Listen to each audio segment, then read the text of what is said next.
मतलब मैसेज जाएगा, मुझे जस्ट इतना बता देना कि सर मैसेज मिला है या नहीं।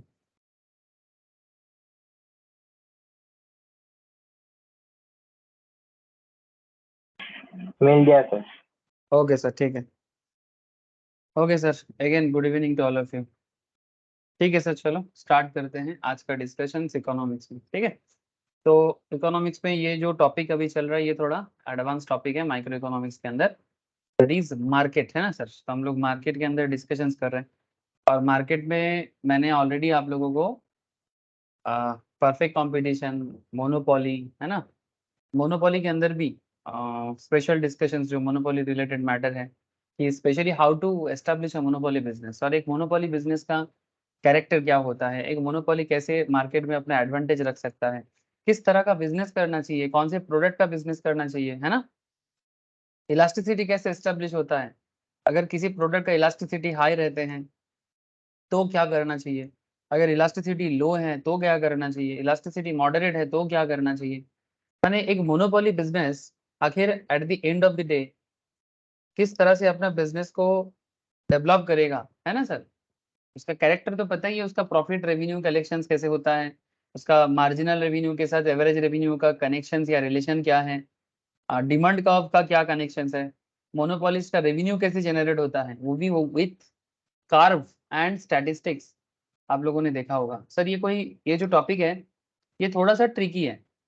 तो मैं आप लोगों को बस बार बार एक ही चीज सजेस्ट करूंगा कि आप लोग ना क्लास को रिवाइज जरूर करें, मार्केट का जितना बार हो सके उतना बार करें, जितना बार हो सके उतना बार करें, बट करें क्यों सर, बार बार रिवाइज क्यों करने बोल रहे हूँ, क्योंकि सर टॉपिक ऐसा ही है कि हो सकता है कि आप लोग भूल जाओ, बिकॉज ये बड़े बड़े बिजनेसमैन फेलियर हो जाते हैं सर, बड़ा बड़ा बिजनेसमैन फेलियर हो जाता है इस चीजों को समझने में।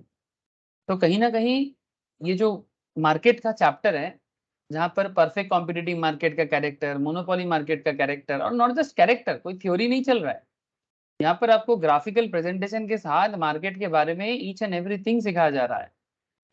और उसके साथ साथ आपको ये भी सिखाया जा रहा है कि एक परफेक्ट कॉम्पिटिटिव बिजनेस किस सिचुएशंस में सुपर प्रॉफिट कमाते हैं, किस सिचुएशंस में नॉर्मल प्रॉफिट कमाता है, किस सिचुएशंस में वो लॉस में चले जाते हैं, जो मैंने आपको परफेक्ट कॉम्पिटिटिव में बता के रखा प्रीवियस लेक्चर्स में। फिर मैंने आपको सप्लायर की तरफ से कॉम्पिटिटिव मार्केट का कैरेक्टर बताया, फिर मैं आपको मोनोपोली मार्केट के अंदर मोनोपोली का कैरेक्टर, मोनोपोली का ग्राफिकल प्रेजेंटेशन मैं फिर बताऊंगा सर, डोंट वरी, मार्केट का क्लास में वापस आऊंगा मार्केट में, ये तो बस अभी चल रहा है। इसके बाद जैसे मैं फिर से बेसिक से स्टार्ट कर रहा हूँ, ऑलरेडी मैंने ऑफलाइन में स्टार्ट कर भी दिया आप लोगों के साथ, अब मैं क्या करूंगा, वापस जब खत्म होगा फिर मैं मार्केट पढ़ाऊंगा। लेकिन आप लोगों को मैं बस इतना रिक्वेस्ट कर रहा हूँ कि आप लोग मार्केट को जितना बार हो सके घर पे जब भी मौका मिले इकोनॉमिक्स में मार्केट को रिवाइज करते रहिएगा। ये रिलेशनशिप बहुत इंटरेस्टिंग था। एक मोनोपोली का जो ग्राफिकल प्रेजेंटेशंस रहते हैं इसमें average revenue, marginal revenue, total revenue कैसे कनेक्ट करता है। ठीक है, average revenue, marginal revenue, total revenue के साथ इलास्टिसिटी ऑफ डिमांड का क्या कनेक्शन है। ठीक है, बहुत जरूरी कनेक्शन है सर, क्योंकि जिस प्रोडक्ट का इलास्टिसिटी आपको समझ में आएगा उसी प्रोडक्ट का मार्केट में आप बिजनेस एस्टेब्लिश करोगे। और इलास्टिसिटी से डिपेंड करता है कि आप मार्केट में अच्छा प्रॉफिट करोगे कि कम प्रॉफिट करोगे, किस टाइम पे ज्यादा प्रॉफिट करोगे, किस टाइम पे कम प्रॉफिट करोगे। और नॉट जस्ट कि आपके प्रोडक्ट वाइज, इवन जो लोग शेयर मार्केट में ट्रेड लेते हैं उनके लिए भी इलास्टिसिटी मैटर करता है। हाँ सर, मजाक नहीं कर रहा हूँ शेयर मार्केट ट्रेडिंग में भी यही चीज काम आता है। शेयर मार्केट में जो लोग पढ़ाई करते हैं उनको मैं रिसर्च एनालिस्ट बोल के एक पेपर पढ़ाता हूँ, ठीक है, इक्विटी डेरिवेटिव बोल के एक पेपर पढ़ाता हूँ, वहां पर भी सिमिलर काइंड ऑफ चीजें एप्लीकेशन होते हैं। जो लोग स्टॉक मार्केट रिलेटेड प्रोफेशनल पढ़ाई कर रहे हैं या फिर जो लोग सीए फाइनल में पढ़ रहे हैं, सीए में फाइनल में भी सिमिलर टॉपिक पढ़ा जाता है, बट हाँ वहां पर थोड़ा सा application area stock market applications में बताया जाता है। यही चीज जो मैं अभी आपको सिंपल इकोनॉमिक्स में बता रहा हूँ वही चीज वहां पर इकोनॉमिक्स का एप्लीकेशन के तरीके से स्टॉक मार्केट में, सीए फाइनल फाइनेंस में, सीएमए फाइनल फाइनेंस में पढ़ा जाता है sir. I hope you understand, ये कोई मामूली टॉपिक नहीं है। ठीक है, मैं ये भी नहीं बोल रहा हूँ कि बहुत टफ है, बट मैं ये कह बेसिकली मेरा कहने का मतलब इतना है कि इसका गहराई को समझाइए। ये बहुत डेप्थ वाला चैप्टर है, और इसका डेप्थ इतना दूर का है कि आप रियल लाइफ में बिजनेसमैन के तौर पे भी आपको बहुत हेल्प होता है। जैसे लास्ट क्लास में मैंने आप लोगों को ये price determination in different market में है ना। ये जो टॉपिक है ये बेसिकली कौन सा टॉपिक है, ये basically price output determination under different market forms. अलग अलग जो मार्केट फॉर्म है कंपटीशन वाइज, उसके अंदर प्राइस आउटपुट डिटर्मिनेशन कैसे होगा उसके ऊपर बातचीत होता है ना सर। प्राइस आउटपुट डिटर्मिनेशन कैसे होता है उसका कनेक्शन सही। नाउ अभी मैं आपको थोड़ा सा फार्म के इक्विलिब्रियम पॉइंट पे बात करूंगा। किसका? एक मोनोपोली बिजनेस इक्विलिब्रियम में कैसे पहुंचेगा, एक मोनोपोली बिजनेस इक्विलिब्रियम कैसे अचीव करेगा। फिर मैं आपको ये बताऊंगा सर एक मोनोपोली बिजनेस प्रॉफिट कैसे अर्न करता है, सुपर प्रॉफिट का क्या सिचुएशन है, लॉस का क्या सिचुएशन है, और लॉन्ग रन में एक मोनोपोली बिजनेस का इक्विलिब्रियम कैसे होते हैं। यही सब कुछ इंपॉर्टेंट बातें हैं जो मैं आज के क्लास में आपके साथ बातचीत करने वाला हूँ। सुनो सर, सुनो ध्यान से सुनो, ठीक है। और ग्राफ भी समझाऊंगा। तो ग्राफ देख के मन में थोड़ा सा चिंता होता है, ये इतना सारा ग्राफ कैसे समझे, बट चिंता को दूर करें और अंडरस्टैंडिंग में ध्यान दें। तो सबसे पहले मैं आपको मोनोपोली बिजनेस के ऊपर काफी सारा एग्जाम्पल देके रखा था।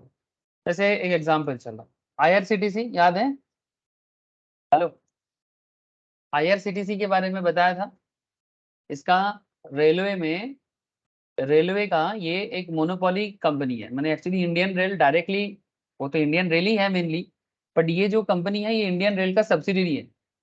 और इंडियन रेलवे इनको मैक्सिमम, मैंने सारा रेलवे का जो मैनेजमेंट करने का जो तरीका है, टिकट काटने से लेके कैटरिंग सर्विस तक, ईच एंड एवरीथिंग आईआरसीटीसी करता है।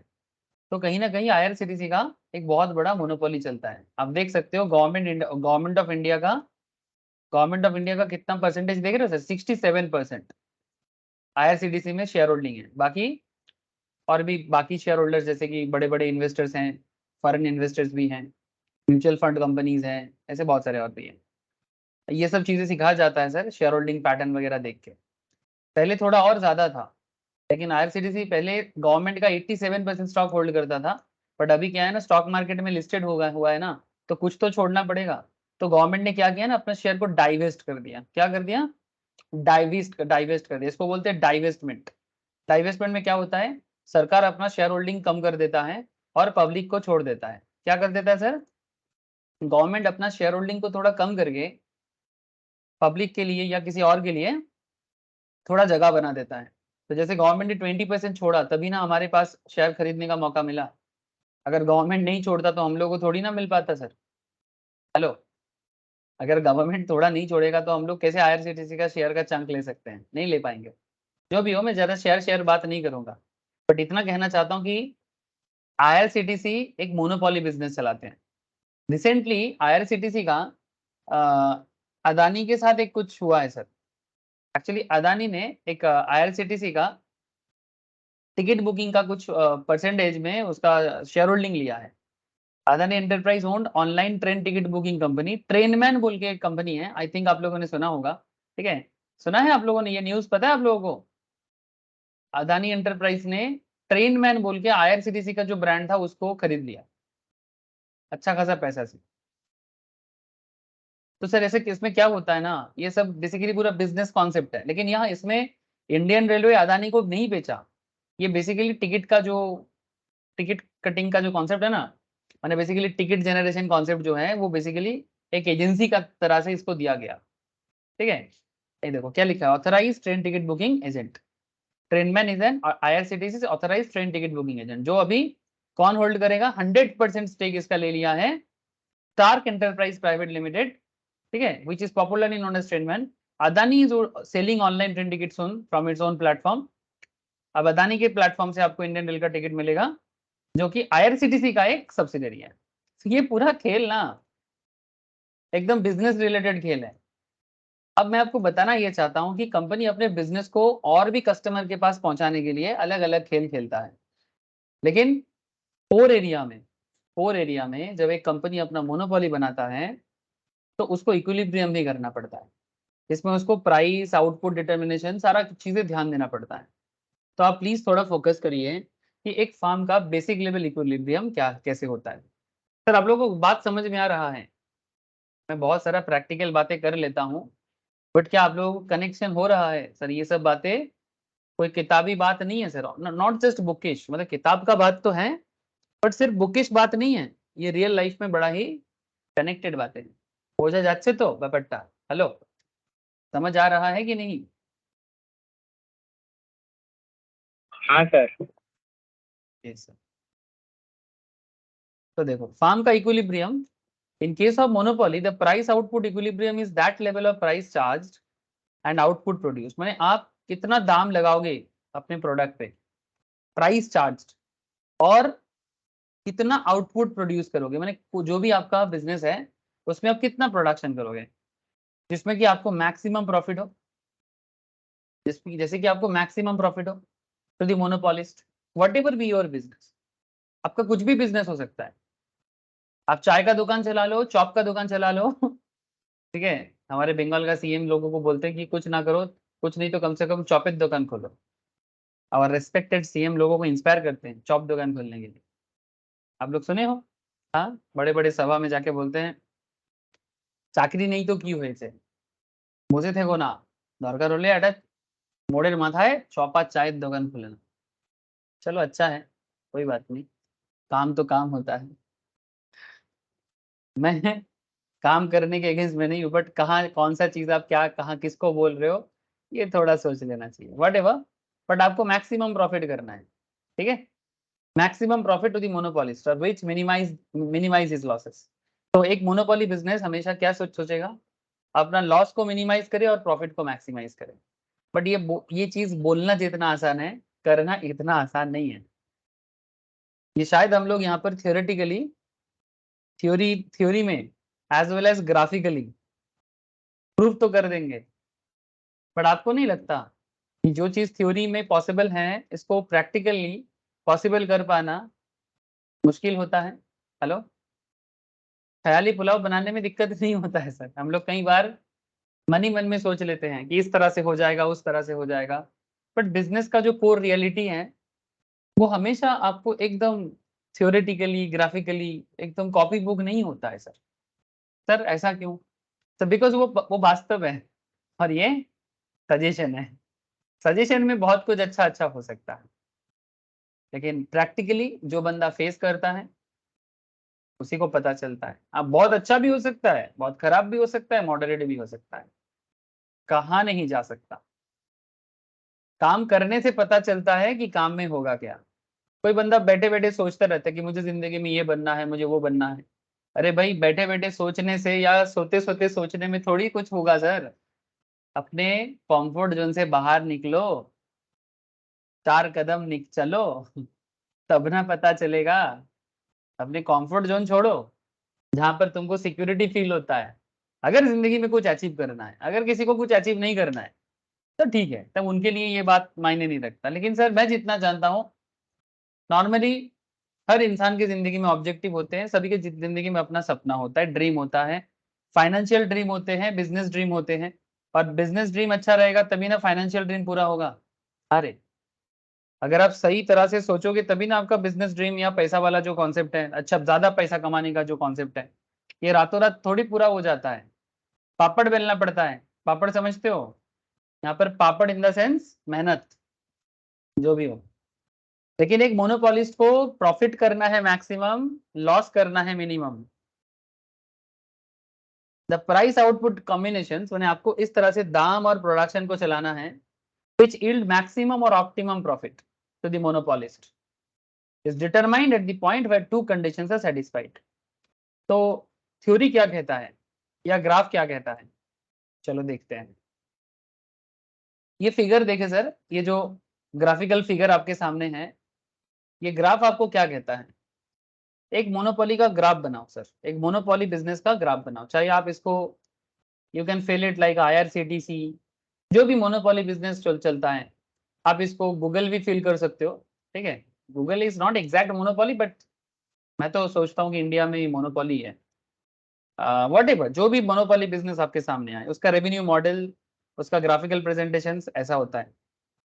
X axis, Y axis, Y axis में कॉस्ट एंड रेवेन्यू को डिनोट कर दो सर, और एक्स एक्सिस में आउटपुट को। आपका एवरेज रेवेन्यू डाउनफॉल होता जाएगा, मार्जिनल रेवेन्यू ठीक इसका आधा होता है, ये सब पहले भी हो चुका है, ये जस्ट मैं आपको ड्रॉ करके भी दिखा रहा हूँ।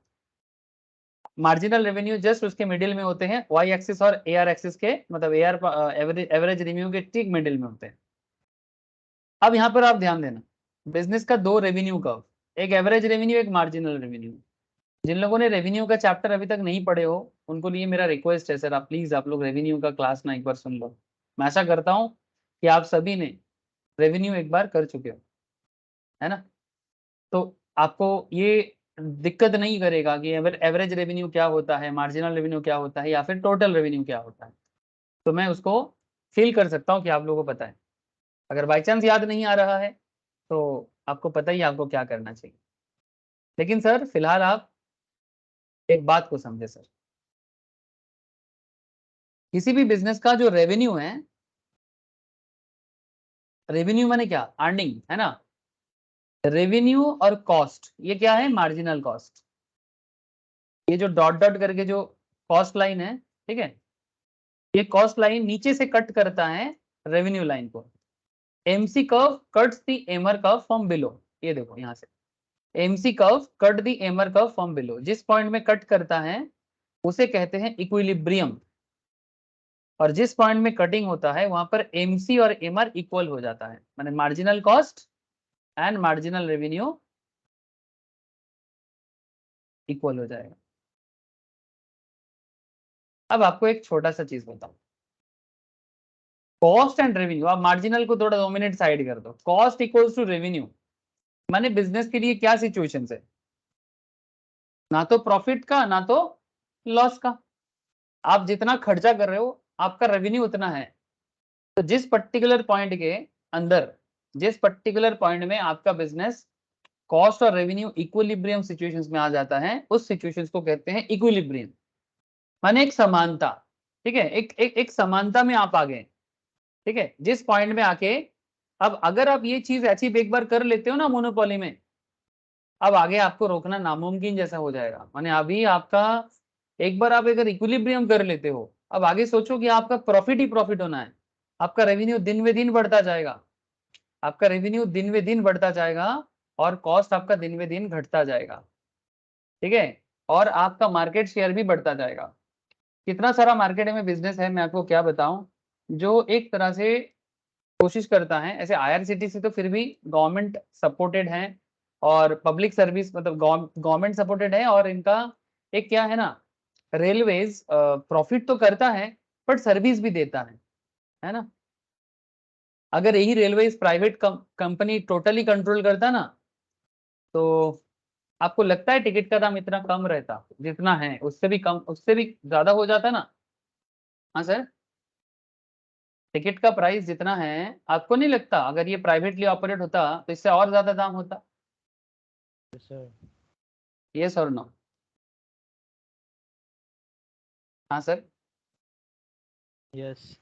एकदम सर। अगर आप सोचो, एक छोटा सा चीज बताते हैं, जैसे बस और ट्रेन में किसका फेयर ज्यादा है। मैं आपको आईआरसीटीसी के साइट में क्या करूंगा, मैं आपको कोई भी एक ट्रिप ट्रिप बुकिंग कंपनीज के साइट में लेके चलता हूँ। एमएमटी, चलो मेक माई ट्रिप। अगर मैं यहाँ पर जाके थोड़ा चेक करता हूँ, कहाँ जाना है बोलो, दिल्ली से मुंबई अच्छा दिल्ली से मुंबई नहीं, कोई ऐसा जगह चूज करते हैं जहां पर ट्रेन भी जाता है बस भी जाता है। न्यू दिल्ली से कानपुर, हाँ इसका ट्रेन भी चलेगा और बस भी चलेगा आई थिंक। या फिर हरिद्वार, हरिद्वार कर देते हैं, रुको, हरिद्वार चलता है, इसका हरिद्वार का भी चलता है। मैं सर्च करता हूँ अभी ट्रेन के लिए।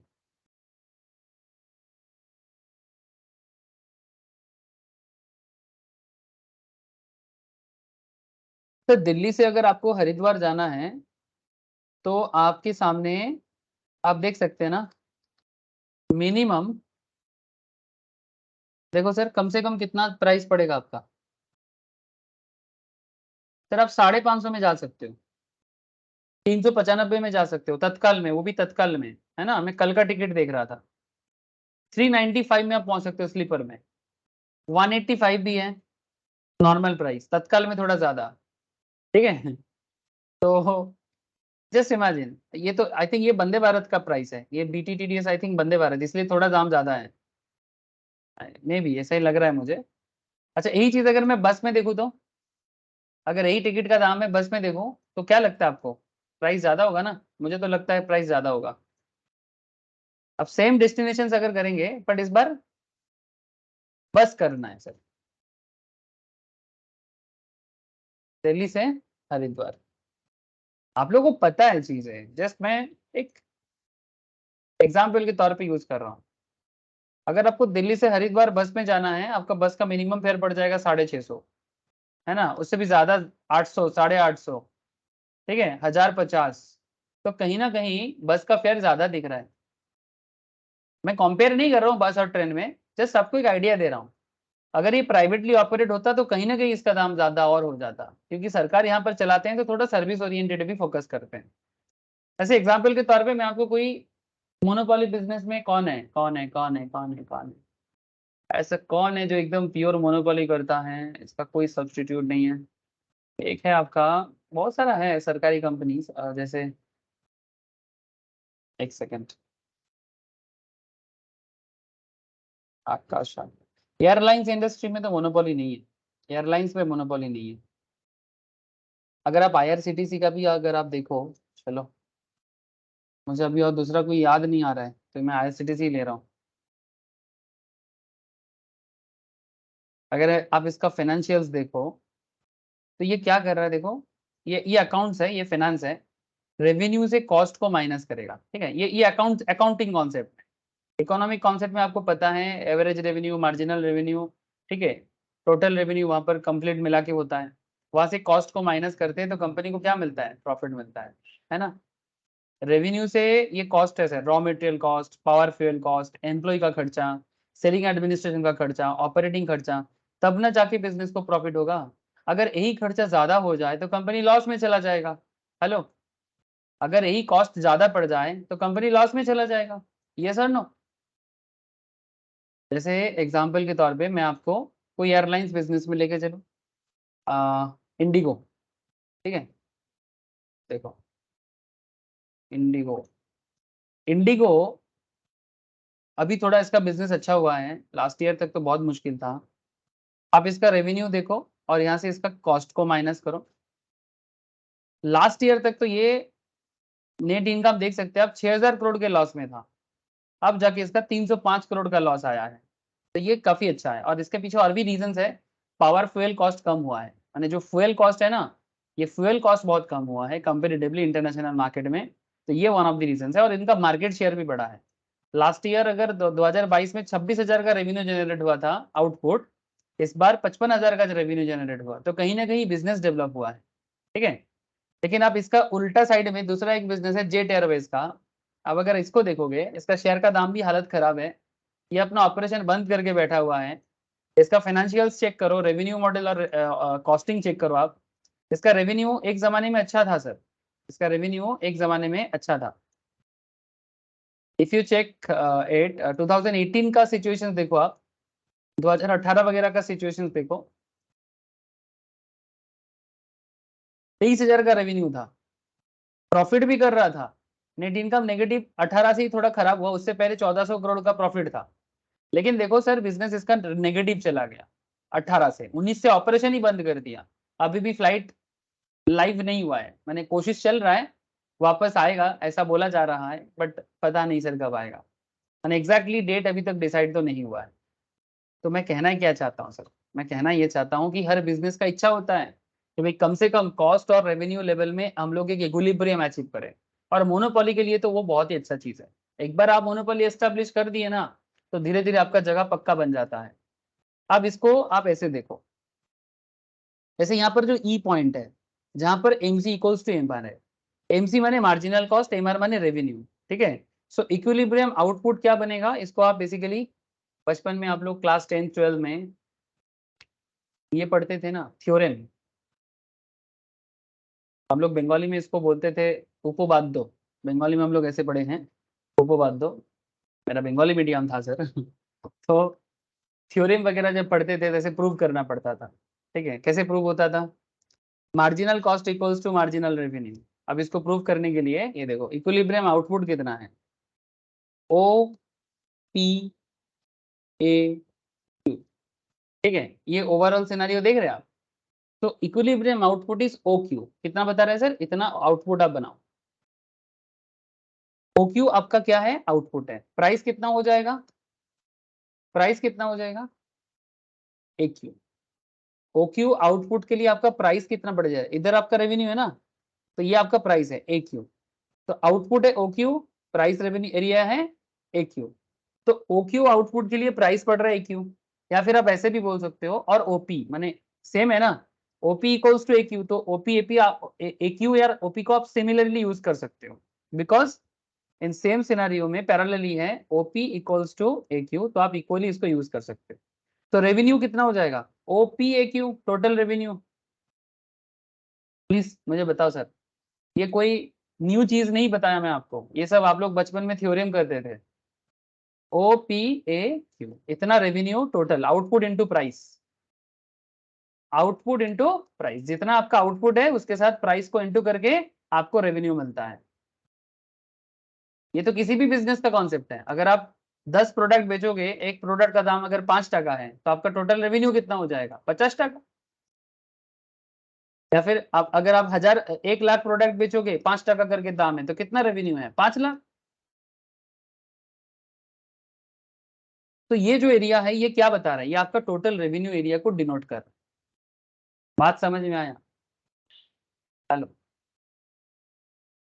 क्या बात समझ में आया sir. Yes sir. Thank you sir. OP, ये सब बचपन वाला बात है सर, मैं तो बस इसको इकोनॉमिक्स में कनेक्ट करने का कोशिश कर रहा हूँ। अब यहाँ पर आप ये जो मार्जिनल रेवेन्यू है आपका, ये आपका एवरेज रेवेन्यू है।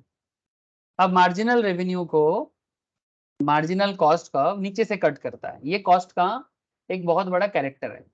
तो एमसी जहां पर इक्विलिब्रियम है रेवेन्यू के साथ, and MC cuts MR from below, ये ऑलवेज ऐसा ही होता है कि एमसी ऑलवेज एमआर को बिलो से कट करता है। सर ऐसा क्यों, सर इसका जवाब आपको मैं बाद में दूंगा। बाद में क्यों सर, क्योंकि ये टॉपिक हम लोग ना actually theory of cost chapter में पढ़ते हैं, अभी तो हम लोग मार्केट में हैं। तो थ्योरी ऑफ कॉस्ट में क्यों कॉस्ट कर्व ऑलवेज रेवेन्यू को नीचे से कट करता है, इसका प्योरली एनालिसिस दिया गया है। फिलहाल मैं आपको इतना बता सकता हूँ, आप इतना जानो कि आपका जो कॉस्ट कर्व है वो एमआर को, रेवेन्यू कर्व को ऐसे नीचे से कट करेगा। ठीक है, ऐसा नहीं कि आप ऐसे कट नहीं कर सकते, ऐसे कट करेगा। ठीक जैसे बाहुबली कटप्पा को मारा था, बाहुबली कटप्पा को कैसे मारा था, किसी को याद है? सर आप लोग परेशान हो गए शायद मेरे एग्जाम्पल से। बाहुबली देखा मूवी आप लोग? हाँ सर। चलो हाँ मैं सर। आपको एक, अच्छा बाहुबली कटप्पा का मैं एक इमेज आपको दिखाता हूँ। ये इमेज को ठीक से देखो सर, बाहुबली कटप्पा को कहाँ से कट किया, ऊपर से कि नीचे से? नीचे से। नीचे से। इसी तरह एमसी कर्व भी एमआर कर्व को नीचे से कट करता है, समझ रहे सर? एमसी कर्व भी एमआर कर्व को, ये कौन है, ये रेवेन्यू है, ये कौन है, कॉस्ट है। MC cut the MR from below, ये कैरेक्टर ऑलवेज है, याद रखिएगा। डिटेल्स एनालिसिस मतलब इकोनॉमिक एनालिसिस मैं आपको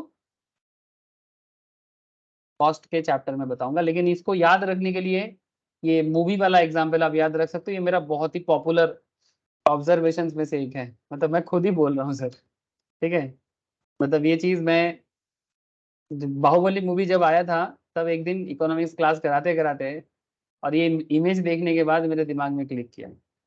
ये कम से कम मैं बाहुबली मूवी जब से आया तभी से ये एग्जांपल मैं देता हूँ कि बाहुबली जैसे कटप्पा को मारा है, एमसी भी इसी तरह से एमआर को कट करता है। ठीक है, चलो याद रखने के लिए ये सब थोड़ा सा, मतलब क्या बोले इसको, मतलब बदमाशी बोल सकते हो आप। चलो ठीक है। अच्छा, तो एमसी एमआर को नीचे से कट करेगा, और जिस पॉइंट में इक्विलिब्रियम हो जाएगा, जहां पर कॉस्ट और रेवेन्यू इक्वल है, बिजनेस उसके लिए तरस जाते हैं। बिजनेस उस पॉइंट के लिए तरस जाते हैं कि भाई कब मेरा कॉस्ट और रेवेन्यू इक्वल होगा। क्योंकि आप देख सकते हो कि इंडिगो अभी भी तरस रहा है, क्योंकि इंडिगो का क्या है सर, अभी मैं आपको दिखा रहा था, जेट एयरवेज का ऑपरेशन बंद कर दिया क्योंकि रेवेन्यू और कॉस्ट, अभी भी कॉस्ट हाई है। 2020 तक तो हालत आप देख ही रहे हो। अभी तो जेट का बिजनेस अभी बंद है, मैंने बंद, बिजनेस बंद मैंने क्लोज नहीं हुआ, रीस्टार्ट नहीं कर पा रहा है, रीस्टार्ट नहीं कर पा रहा है। जेट अपना बिजनेस को रीस्टार्ट नहीं कर पा रहा है। क्यों? क्योंकि इसका दिक्कत यही हो रहा है कि इनका रेवेन्यू जनरेशन खराब हो गया है और कॉस्टिंग बढ़ गया है।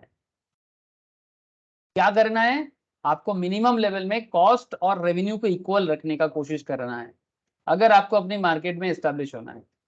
जैसे मारुति, इसका फाइनेंशियल काफी स्ट्रांग है sir, huge very strong company sir. India के रास्ते में अगर 5 कार दिखता है उसमें से 3 कार तो सुजुकी का होगा ही, मारुति सुजुकी का। एम आई राइट और रॉन्ग सर? इंडिया के रास्ते में अगर 5 गाड़ी चलता है कार, तो उसमें से 3 गाड़ी मारुति का है, ये और नो? यस। मानना पड़ेगा। भारत के लिए तो मारुति सुजुकी भारत के लोगों के लिए ये मिडिल क्लास के कार है सर, एकदम चुपचाप से। मर्सिडीज, बीएमडब्ल्यू या फिर क्या बोलते हैं, निसान, टोयोटा, इनके साथ तो मैं कंपेयर ही नहीं करना चाहता। क्वालिटी वाइज में बात नहीं करूंगा, मार्केट वाइज में बात करूंगा। फोर्ड मोटर इंडिया छोड़ के चला गया, बोले कि इंडिया के लिए कार बनाना हम लोगों से नहीं हो पाएगा। अपना जितना भी फोर्ड मोटर का यहाँ पर इंडिया में प्रोडक्शन चलता था सब बंद करके चला गया। बोले नहीं, हमसे नहीं होगा। बोले सस्ता में कार कैसे बनते हैं हम लोगों को पता नहीं चलता, ये मारुति कर सकता है, टाटा कर सकता है। टाटा मोटर्स रिसेंटली मारुति को बहुत टक्कर दे रहा है। टाटा मोटर्स रिसेंटली मारुति को बहुत ही ज्यादा टक्कर दे रहा है। कुछ मॉडल आया है इस बार, नेक्सॉन, फिर आपका और भी क्या क्या मैं भूल जाता हूँ, इतना याद नहीं रहता है, बट इस बार गजब का टक्कर दे रहा है। लास्ट 2020 के बाद से बहुत दिन बाद टाटा मोटर टक्कर टक्कर दे रहा है। मार्केट नहीं खाया सर, टक्कर दे रहा है।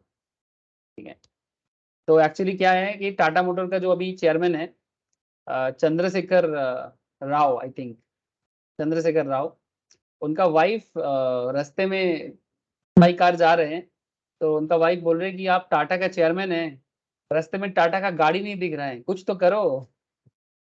समझ रहे सर? टाटा का चेयरमैन का जो वाइफ है वो अपने हस्बैंड को बता रहे हैं कि रास्ते में टाटा का गाड़ी नहीं दिख रहा है, कुछ तो करो। तो टाटा का चेयरमैन को चिंता पड़ गया कि भाई मेरा मिसेज मेरे को इंसल्ट कर रहा है कि एज ए चेयरमैन मैं क्या कर रहा हूँ, टाटा का चेयरमैन हूँ और टाटा का गाड़ी नहीं दिख रहा है रास्ते में। ठीक है, बाहर का गाड़ी दिख जाता है और मारुति सुजुकी का बल्ले बल्ले है, तो टाटा क्या करेगा? तो ये चीज उनको बहुत खराब लगा और अपना मार्केट वापस बनाने का कोशिश किया। मैं आपको ये रेवेन्यू दिखा रहा हूँ, देखो इसका रेवेन्यू देखो और इसका कॉस्ट देखो।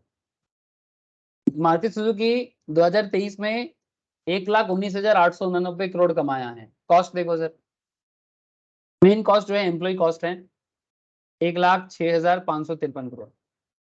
13,000 करोड़ का प्रॉफिट में पहला प्रॉफिट कमाया। फिर यहाँ से इंटरेस्ट वगैरह देखा, बैंक लोन वगैरह है सर, डेप्रिसिएशन है एसेट का। फिर लोन वगैरह देने के बाद 8,000 करोड़ का, लोन का इंटरेस्ट देने के बाद 8,000 करोड़ का प्रॉफिट बचा है। तो रेवेन्यू हाई होगा, कॉस्ट कम होगा, तब ना कुछ देख पाओगे। हेलो, आई होप बात समझ में आ रहा है आप लोगों को। लेकिन आपको बताऊं सर, बड़े बड़े ब्रांड सर मार्केट में, जैसे जेट का बताया एयरलाइंस में, जैसे एक बिजनेस में आपको लेता हूँ, चलो मैं एग्जाम्पल पे आप लोगों को पागल कर सकता हूँ। तो सर पागल तो नहीं करना है, नहीं तो आपका गार्जियन रुठ जाएगा। जैसे आप देखो सर, ये जोमेटो है, जोमेटो का 2022 का रेवेन्यू देखो सर, 5,000 करोड़ का रेवेन्यू था। कॉस्ट देखो आप, इतना कॉस्ट किया सर, सेलिंग एडमिनिस्ट्रेशन में ज्यादा कॉस्ट लग जाता है इन लोगों को, ऑपरेटिंग में भी अच्छा खासा कॉस्ट है, फिर भी प्रॉफिट नहीं कर पाया। रेवेन्यू रेवेन्यू हाई लो है, कॉस्ट ज्यादा हो गया, 1,000 करोड़ का लॉस। इसके बाद भी इंटरेस्ट वगैरह है, वो तो देना ही पड़ेगा, आपका चले ना चले बैंक वाले नहीं छोड़ेंगे। तो अभी भी इसका नेट इनकम प्रॉफिट लॉस में है। इस बार थोड़ा सा बिजनेस तो जोमेटो का बड़ा है, 7,000 करोड़ का बिजनेस दिया है, खर्चा बढ़ गया है। तो कहीं ना कहीं अभी भी लॉस में है, लेकिन पहले से थोड़ा सा लॉस रिकवरी हुआ है, समझ रहे हो। और उसका इफेक्ट स्टॉक मार्केट में भी पड़ा है। जैसे रिसेंटली रिपोर्ट आया कि रेवेन्यू कलेक्शंस बढ़ गया है, तो उसका इफेक्ट शेयर मार्केट में कैसे पड़ा देखो। कुछ दिनों पहले तक 50 टका का शेयर चल रहा था, मेरे स्टूडेंट लोगों ने अच्छा खासा प्रॉफिट किया सर। 50 में खरीदा, बहुत सारे ने 50, 52, 55 में खरीदा। अभी कितना चल रहा है? 75। यानी ये मैं एक महीने का बात कर रहा हूँ, 20 टका पर शेयर। किसी ने 1000 टका, कम से कम 1000 शेयर तो लिया ही है। 1000 शेयर भी लिया है तो 20 टका करके 20,000 कमाया। मजाक नहीं कर रहा हूँ। आप चाहो तो स्टॉक मार्केट क्लासेस वगैरह देख चेक कर सकते हो, वहां पर बार बार बोला गया है सब चीजों। ठीक है, मैं प्रूव नहीं करना चाहता, किसी को प्रूव नहीं करना है, जो समझे वो समझे। तो बात क्या करना चाहते हैं सर, चाहे बिजनेस हो या मार्केट, मार्केट हो या स्टॉक मार्केट, कुछ भी देखो कुछ भी सोचो, कॉन्सेप्ट कहीं भी अलग नहीं है, एप्लीकेशन देखो सर। तो बिजनेस क्या चाहता है, हम लोग कहाँ हैं, हम लोग एकदम कोर इकोनॉमिक्स में है, कोर लेवल एक्टिविटी में बात कर रहे हैं, जिसका बेस स्ट्रांग है, जिसका इकोनॉमिक स्ट्रांग है, उसका एनालिटिकल एबिलिटी से कोई कोई उसको हरा नहीं सकता। The MC cuts MR from below, Baahubali Kattappa याद रखिएगा। एक one additional condition must be satisfied in case of loss, that price greater than equals to average variable cost. Price जो है वो वेरिएबल कॉस्ट से ज्यादा हो जाता है अगर लॉस होता तो। ये शॉर्ट रन में भी होता है और लॉन्ग रन में भी होता है, ये थोड़ा याद रखिएगा। मैं बाद में ये चीज, मैं ये चीज ना, ये price greater than equals to average variable cost, ये कैसे लॉस में तब्दील करते हैं मैं आपको आगे आगे बताऊंगा। एक्चुअली इसके लिए ना कॉस्ट का चैप्टर जब कवर हो जाएगा ना, तो थोड़ा मुझे भी सुविधा होगा आप लोगों को बताने में। ठीक है, इसलिए मैं कुछ चीजें अभी थोड़ा सा मैं एक साथ नहीं बता पा रहा हूँ, लेकिन जैसे जैसे मौका मिलेगा मैं छोड़ूंगा नहीं, पूरा बोल के छोड़ूंगा सर। आप लोगों को पता है मैं जरूरत से ज्यादा बोलता हूँ। तो यहाँ पर पॉइंट क्या आया सर, पॉइंट क्या आया, equilibrium of the monopoly firm. तो एक इक्विलिब्रियम कहाँ होगा, जहां पर एमसी एमआर को कट करेगा, जिस पॉइंट में कट करेगा उस पॉइंट को बोलते हैं इक्विलिब्रियम। और ये जो आउटपुट और रेवेन्यू का एरिया है, ठीक है, जैसे कि यहाँ पर क्या हुआ, वो पी, इतना आउटपुट इतना प्राइस, इतना प्राइस पे इतना आउटपुट बनाया तो इतना रेवेन्यू बनाया। और जहां पर एमसीएमआर को कट करेगा वो इक्विलिब्रियम बनेगा। बाकी एवरेज रेवेन्यू, एवरेज रेवेन्यू आपको पता है कैसे कैलकुलेट होते हैं, है ना। अब आगे बढ़ते हैं सर, ग्राफ समझ में आया ना सर, कि ग्राफ बोझा कैसे की जाए नहीं।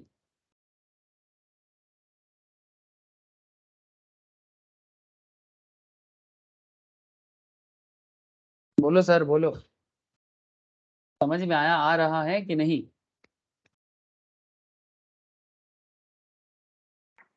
हाँ सर, थोड़ा सा। थोड़ा थोड़ा, कहाँ दिक्कत है बोलो। सर वो बाहुबली वाला से समझ में आया। बाहुबली बात से समझ में आया सर, वो तो जस्ट एक बेसिक कॉन्सेप्ट था, लेकिन इसका अंदर वाला बात मैं आपको, जब कॉस्ट, आप जिन लोग, बहुत सारे लोग का कॉस्ट हुआ नहीं है मुझे याद है, इसलिए मैं थोड़ा सा कॉस्ट वाला कॉन्सेप्ट को अभी स्किप कर रहा हूँ, लेकिन जैसे ही मेरा कॉस्ट हो जाएगा तो आप लोग ऐसे इजीली कनेक्ट कर लोगे, डोंट वरी सर। अच्छा, शॉर्ट रन इक्विलिब्रियम में मैं बात कर लेता हूँ एक बार। Under short run when a firm is in equilibrium position, then a monopoly firm में earn super profit, normal profit and incurring losses. तो आप सुपर, देखो पहला कंडीशन कि आपको इक्विलिब्रियम करना है, बिजनेस का पहला कंडीशन कि आप पहले इक्विलिब्रियम में आओ।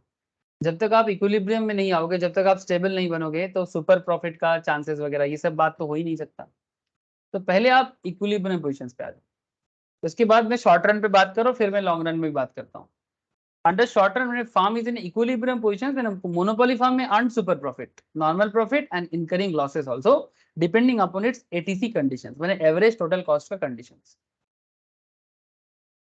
सुपर प्रॉफिट करने के लिए क्या चाहिए, revenue must be greater then total cost, average revenue must be greater than average total cost, मैंने आपका रेवेन्यू हाई रहेगा और एवरेज टोटल कॉस्ट कम रहेगा, तब जाके आप सुपर प्रॉफिट करोगे। अब यही चीज यहाँ पर ग्राफ में भी दिखाया गया, देखो एक्स एक्सिस, वाई एक्सिस, ये प्राइस और कॉस्ट का एरिया है, प्राइस या फिर कॉस्ट, ये आउटपुट का एरिया है, जैसे कि ओ क्यू, आपको पता है ये ओपी ए क्यू क्या है, प्राइस इंटू क्वांटिटी करके। ये आपका एवरेज रेवेन्यू का लाइन है जो आपको पता है कि ये मोनोपोली में कैसे ड्रॉ किया जाता है। And this one is marginal revenue जो कि नेगेटिव भी जा सकता है, लेकिन आप यहाँ पर मेनली जो फोकस करोगे, देखो सर आपको पता है ना कि इक्विलिब्रियम में मार्जिनल कॉस्ट क्या करते हैं, एमसी क्या करते हैं, एमसी एमआर को नीचे से कट करता है। तो जिस पॉइंट में कट करेगा वो पॉइंट को क्या कहेंगे, इक्विलिब्रियम बोलेंगे, है ना। और बीच में से कौन निकलेगा, एवरेज रेवेन्यू को कौन कट कर रहा है, एवरेज कॉस्ट कट कर रहा है, ठीक है। अब इसमें एक सोचने वाला बात है सर, ये जो एवरेज रेवेन्यू को, ये जो एवरेज रेवेन्यू कर्व है, यहाँ इसमें से जो ये एवरेज कॉस्ट लाइन निकला है, ठीक है। आप यहाँ पर ये चीज देखो, ये जो एरिया डेवलप हुआ है सर, इस एरिया में क्या है ये आपको समझना पड़ेगा। ये एरिया एक्चुअली ग्राफिकली ये डिनोट करना चाहता है कि आपका रेवेन्यू लाइन और आपका जो दोनों कॉस्ट लाइन, माने marginal cost as well as आपका एवरेज कॉस्ट। तो आपका बिजनेस में अगर कॉस्ट लाइन रेवेन्यू लाइन से नीचे है मैक्सिमम टाइम, अगर कॉस्ट लाइन रेवेन्यू लाइन से नीचे है मैक्सिमम टाइम पे, तो जो जो एरिया आपका जनरेट हो रहा है, जैसे इस एरिया को देखो जो यहाँ पर डिनोट किया गया, इस एरिया में रेवेन्यू हाई है, कॉस्ट लाइन दोनों नीचे है, यस और नो।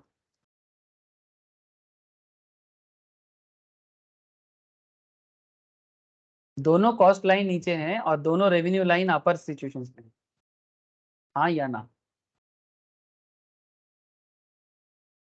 हाँ सर। है ना। तो जिस एरिया में आपका रेवेन्यू लाइन हायर में है और कॉस्ट लाइन नीचे है, इसका मतलब बड़ा सिंपल है कि आपका रेवेन्यू हाई जा रहा है, आपका रेवेन्यू हाई जा रहा है और कॉस्ट लो जा रहा है। और यही अच्छा चीज है ना, ये आपका प्रॉफिट का एरिया है। जैसे जोमेटो को आप क्या चाहिए, जोमेटो क्या सोच रहे हैं कि अगर वो अपने मार्केट में अपना दमदार, ऐसे वो उसका मोनोपोली तो नहीं है बट एरिया वाइज मोनोपोली है। किसी किसी एरिया में स्विगी नहीं चलता है, सिर्फ जोमेटो चलता है। जैसे किसी कोई शहर है जहां पर उबेर नहीं चलता, मैंने देखा जहाँ उबेर नहीं चलता वहाँ ओला चलता है, जहाँ ओला चलता है वहाँ उबेर चलता है ना, ऐसा वाइस वर्सा मैंने देखा। तो सिटी वाइज टाउन वाइज आपको मोनोपोली मिल जाएगा कैब का भी। जैसे मैं भुवनेश्वर गया था एक बार, तो वहां पर मैं देखा कि उबेर से ज्यादा ओला ओला ओला ऑटो वगैरह ज्यादा चला है। आई थिंक मेरा जितना याद आ रहा है उबेर भी चलता है बट ओला ज्यादा पॉपुलर देखा मैंने। बट कोलकाता में मैं ओला कम देखता हूँ, पहले अच्छा था बट कोलकाता में ओला का मार्केट मुझे थोड़ा सा आजकल डाउन दिखता है कंपेरेटिवली। उबेर और इन ड्राइवर का मार्केट इधर थोड़ा ज्यादा हो गया है रिसेंटली। रिसेंट ट्रेंड में इन ड्राइवर का मार्केट अच्छा हो गया है कोलकाता में कैब वाइज। अच्छा ठीक है, ये सब तो आपको समझ में आ ही जाएगा। लेकिन आप ग्राफिकली सोचो कि जिस जो एरिया आपका रेवेन्यू हाई है, ठीक है, और कॉस्ट नीचे है, इसका मतलब आप सुपर प्रॉफिट जोन में हो। तो आपका ग्राफिकल प्रेजेंटेशन ऐसा होना चाहिए ताकि आप सुपर प्रॉफिट को आइडेंटिफाई कर पाओ। लेकिन आप दूसरा पॉइंट में आ जाओ, दूसरे ग्राफिकल पॉइंट में आ जाओ, सिमिलर ग्राफ है, बस इसमें आपको थोड़ा सा अलग दिखेगा। अगेन आपका ये आउटपुट लेवल है, वही ओ टी ए क्यू, वही चीज सेम, ओ पी, सॉरी ओ सी नहीं, ओ पी ए क्यू, वही आउटपुट लेवल आपका ओवरऑल, माने प्राइस इनटू क्वांटिटी करके। लेकिन इस बार आपका जो जोन क्रिएट हुआ है, अब इस जोन को थोड़ा देखिए, आपका दोनों रेवेन्यू लाइन कहाँ है देखिए, average revenue and marginal revenue. इस पॉइंट में marginal cost average marginal revenue को नीचे से कट करेगा, this is the equilibrium point. But आगे जाके आप देखो जब बिजनेस और ज्यादा चल पड़ा, आपका कॉस्ट लाइन को आप देखो, एवरेज कॉस्ट को देखो आप, कॉस्ट लाइन हायर लेवल में है, एवरेज कॉस्ट बिजनेस का बढ़ गया है, मार्जिनल कॉस्ट भी मैक्सिमम लेवल में हायर में है। तो कहीं ना कहीं अगर आपका एवरेज कॉस्ट लाइन माने एवरेज बिजनेस का खर्चा अगर एवरेज रेवेन्यू लाइन को, माने कॉस्ट हायर में है और रेवेन्यू नीचे, एक्सपेक्टेशंस क्या रहता है बिजनेस का, रेवेन्यू ऊपर हो कॉस्ट नीचे हो। बट ऐसा सिचुएशंस में आपका क्या होगा, प्रॉफिट होगा कि लॉस होगा, बोलो।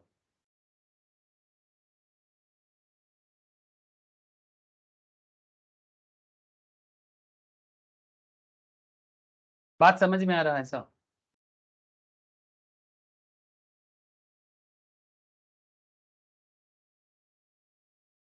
क्या बात समझ में आ रहा है? Yes sir. तो सर बहुत ज्यादा क्रिटिकल नहीं है, ये तो मैंने आपको कंपनी वाइज भी बता रहा हूँ। ये चीज आप एक मतलब क्या बताऊं मैं आपको, अगर आपके घर के सामने कोई छोटा सा दुकान भी चलाते हैं ना, वो उनको भी जाके पूछो कि भैया आज आपका सारा दिन में रेवेन्यू कितना आया और खर्चा कितना किया आपने। अगर वो आपको बोले कि भाई मेरा खर्चा आज ज्यादा हुआ है रेवेन्यू से, तो आज वो लॉस में गया सर। मैंने जितना माल वो ऑर्डर दिया था और जितना उसका दुकान सारा दिन चलने के खर्चा जो है, खर्चा ज्यादा आ गया, मैंने एवरेज कॉस्ट बढ़ गया और रेवेन्यू उसका आज नीचे ही रह गया, या मंथ इस मंथ का, तो क्या बोलेगा भाई ये महीना तो मेरा लॉस ही गया है। तो एवरेज रेवेन्यू जब एवरेज टोटल कॉस्ट है, टोटल कॉस्ट कैसे आएगा, एवरेज कॉस्ट एंड सारा कॉस्ट को मिला के एवरेज करते हैं, टोटल कॉस्ट को जब नंबर ऑफ यूनिट से डिवाइड कर देते हैं तो एवरेज आ जाता है। ये सब बातें मैं कहाँ बोला, ये सभी बातें रेवेन्यू चैप्टर में कवर करके आया सर। मार्केट पढ़ाने से पहले मैं आपको रेवेन्यू पढ़ाया ना, ये सबसे इंपॉर्टेंट है मार्केट में, इसलिए बार बार मैं बोलता हूँ कि रेवेन्यू पहले पढ़ो फिर मार्केट को पढ़ो, तो आपको ऐसे भी समझ में आ जाएगा। तो बड़ा सिंपल सी बात है सर कि एवरेज रेवेन्यू अगर टोटल कॉस्ट से कम है तो आप लॉस में चले जाओगे। If the demand condition relative to cost conditions are not favourable, market में जो कॉस्ट का कंडीशंस है वो डिमांड के लिए अच्छा नहीं है, चीजें महंगा है, मार्केट में दुकानदार प्रोडक्ट परचेस करने के लिए रेडी नहीं हो रहा है, क्योंकि दाम इतना ज्यादा है कि कस्टमर नहीं आएगा, कस्टमर प्रोडक्ट नहीं खरीदेगा तो दुकानदार को पैसा नहीं मिलेगा। तो इसलिए क्या कहते हैं, demand condition relative to cost conditions are not favourable to the monopolist firm, it may earn losses also. भले ही आपका मोनोपोली हो, बट अगर कॉस्ट कंडीशन इतना ज्यादा हो कि कस्टमर ही नहीं आएगा तो आप लॉस में चले जाओगे, है ना। जैसे एयरलाइंस बिजनेस में जेट एयरवेज का ऐसा ही प्रॉब्लम हुआ था, उसका एक तरह का मोनोपोली है सर, एयरलाइंस में बहुत ज्यादा प्लेयर नहीं है, but for the understanding purpose business को समझने के लिए मैं आपको बताना चाहूंगा कि अगर ज्यादा कॉस्ट हो जाए तो टिकट का दाम कम नहीं कर पाएगा, और अगर टिकट का दाम कम करने में बिजनेस को दिक्कत हो जाता है ना, तो प्राइस हाई हो जाएगा। अगर प्राइस हाई है तो फेवरेबल नहीं होगा, कस्टमर अट्रैक्ट नहीं करेगा, डिमांड डिटोरिएट हो जाएगा। ऐसे हालत में बिजनेस को प्रॉफिट कैसे होगा, प्रॉफिट की जगह वो लॉस ही ना झेलेगा सर। तो शॉर्ट रन एरिया में क्या होता है, शॉर्ट रन में एक बिजनेस इक्विलिब्रियम भी फेस कर सकता है। इक्विलिब्रियम तो तब करेगा आपको पता है जहां marginal revenue equals to marginal cost होगा, ठीक है। So under short run, when a firm is in equilibrium positions, then a monopoly firm may earn super profit, normal profit, and incurring losses depending on the average total cost conditions. So super profit जब revenue greater than average total cost है, जो graphically भी आपको दिखाई दे रहा है ना, कि मैक्सिमम एरिया में ये जो एरिया है, इस एरिया में रेवेन्यू हाई है और कॉस्ट जो है लो है, तो इसका मतलब सुपर प्रॉफिट जोन ये है, और ये आपको ग्राफिकली भी समझाया गया है। जैसे कि ये area PABC, this is your super profit zone. Average revenue अगर आपका टोटल कॉस्ट से लोअर है, average revenue less than average total cost, अब ये जो CBAP एरिया है ये आपका लॉस जोन बन रहा है, बिकॉज आपका कॉस्ट ज्यादा है रेवेन्यू से, जो कि कभी भी बिजनेस के लिए अच्छी बात नहीं है, और आप समझ रहे हो क्यों ऐसा होता है। और अगर बिजनेस इक्विलिब्रियम है, अगर बिजनेस इक्विलिब्रियम है, मैंने ऐसा वाला सिचुएशंस, ये वाला सिचुएशंस, तो नो इशू, तब वो नॉर्मल प्रॉफिट करेगा। अब मैं आपको बोलता हूँ कि लॉन्ग रन में एक बिजनेस, लॉन्ग रन अगर मोनोपोली चल रहा है, लॉन्ग रन माने 5 साल 10 साल हो गया बिजनेस चालू है, ठीक है, तो सुपर प्रॉफिट तो करेगा ही। मोनोपोली बिजनेस लॉन्ग रन में अगर टिक जाता है ना, सुपर प्रॉफिट ही करता है। तो ये एल कहां से आया, लॉन्ग के कारण एल आया है, लॉन्ग रन। तो लॉन्ग रन एवरेज रेवेन्यू, बाकी सब सेम है, average revenue must be greater than average cost, और L for long, LAR greater than LAC, माने average revenue greater than average cost, L बस सामने इसलिए आ गया, एल फॉर लॉन्ग। तो if LAR greater than LAC, monopoly firm is long run gets abnormal profit, याद रखिएगा sir. It is also because the new firms are not allowed to enter the market. एक बार आपका monopoly बन गया तो आप उस मार्केट में कोई दूसरा आने का साहस नहीं करता है, इस बारे में सोच के कि भाई मार्केट में इतना बड़ा प्लेयर है, हम लोग जाके क्या ही कर पाएंगे। ठीक है, ये बात एक दिन में नहीं होता है, बट जब एक बिजनेस काफी बड़ा हो जाता है ना, तो कंपटीशन में बाकी सबको पछाड़ देता है। ठीक है, इसको बोलते इतना आगे निकलो, इतना आगे निकलो कि बाकी बाकी कोई चांस ही ना मिले। अब कोई बोलेगा सर क्यों, सबको मौका मिलना चाहिए। सर मार्केट एक कंपटीशन का एरिया है, नो डाउट सर, ये बात मानना पड़ेगा। मार्केट वर्ड इसीलिए यूज किया जा रहा है, बाजार है, बाजार में कोई किसी को छोड़ेगा नहीं। ये कोई मारपीट का जगह नहीं है, ये बिजनेस स्किल का जगह है, ये प्रॉफिट करने का जगह है, no doubt, healthy profit obviously, किसी को चीट करके नहीं। ठीक है, चीटिंग बाजी अलग चीज होते हैं सर, चीटिंग अलग चीज होते हैं। आप अपने बिजनेस के स्किल्स पे दम करके दिखाओ, आप अपने बिजनेस के दम पे अपना मार्केट एक्वायर करके दिखाओ, चीटिंग करके नहीं। दम है तो चीटिंग मत करो, और दम है तो दिखाओ कि हाँ भाई बिजनेस स्किल से बिजनेस में आगे निकला जा सकता है। मार्केट में इनको प्लेयर कहा जाता है। इकोनॉमिक्स का और भी एडवांस पार्ट में एक थ्योरी होते हैं, जो लोग इकोनॉमिक्स ऑनर्स करते हैं उनको पढ़ाया जाता है सर। गेम थ्योरी बोल के थ्योरी होते हैं, गेम थ्योरी, थ्योरी का नाम ही है गेम थ्योरी, जिसमें इंडिविजुअल बिजनेसमैन को प्लेयर कहा जाता है। समझ रहे हो, ये नॉर्मली सीए सीएमए में इतना डिटेल्स में नहीं है, बट जो लोग इकोनॉमिक्स ऑनर्स करते हैं उनको पढ़ाया जाता है। मैं आपको पढ़ने नहीं बोल रहा हूँ अभी। ठीक है, ये मैथमेटिकल मॉडल है इकोनॉमिक्स में, इसको गेम थ्योरी बोलते हैं। ठीक है, इट्स अ वेरी लॉजिकल एक थ्योरी, जिसमें इंडिविजुअल बिजनेसमैन को प्लेयर कहा जाता है। क्या कहा जाता है, प्लेयर। ठीक है, तो as a player market competition को कौन किस तरह से टैकल करेगा। चाहो तो आप लोग पढ़ाई कर सकते हो अगर समझ में आए तो, चलो ठीक है।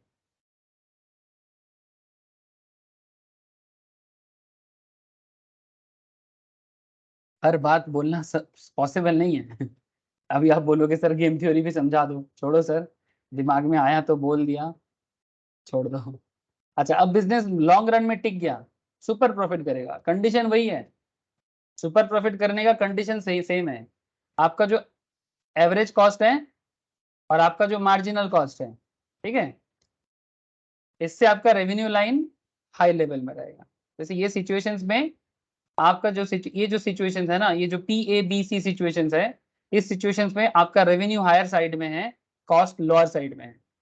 तो अगर कॉस्ट साइड लोअर है तो और रेवेन्यू साइड हायर है, तो ये आपका सुपर प्रॉफिट जोन करेगा। सिंपल, वही ग्राफिकल कंडीशन चेंज नहीं हो रहा है, बट लॉन्ग रन में ऐसा होता है।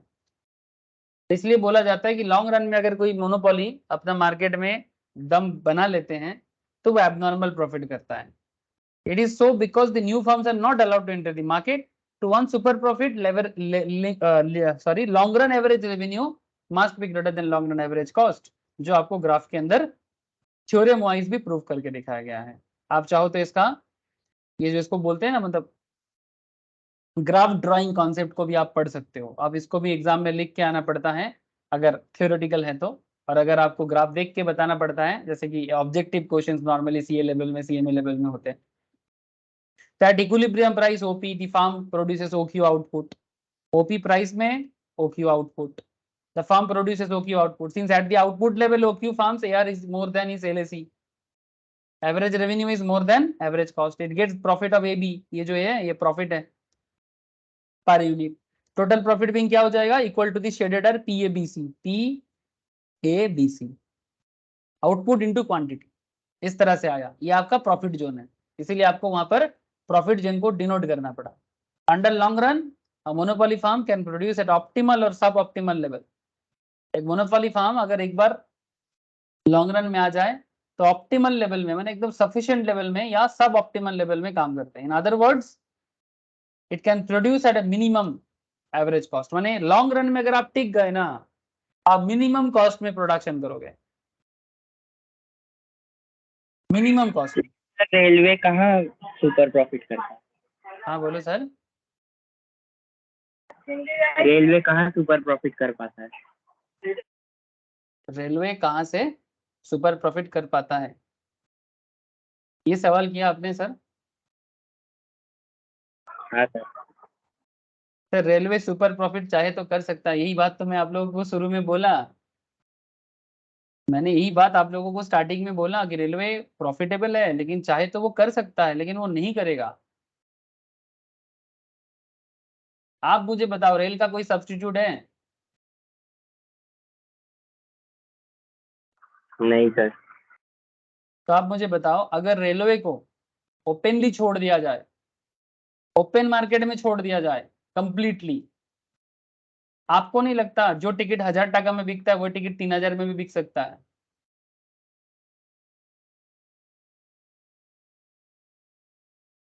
वेटिंग लिस्ट देखा कभी आप लोगों ने?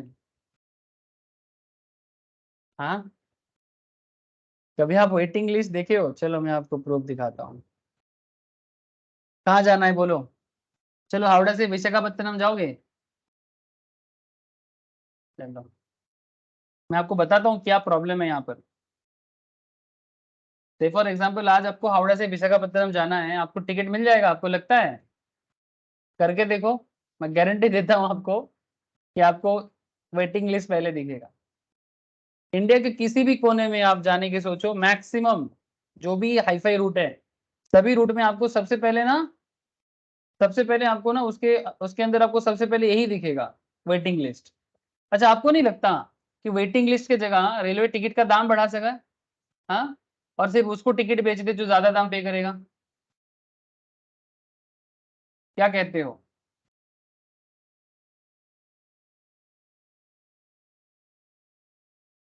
क्या कहते हो? क्या रेलवे ऐसा कर सकता है कि नहीं कर सकता, अगर चाहे तो?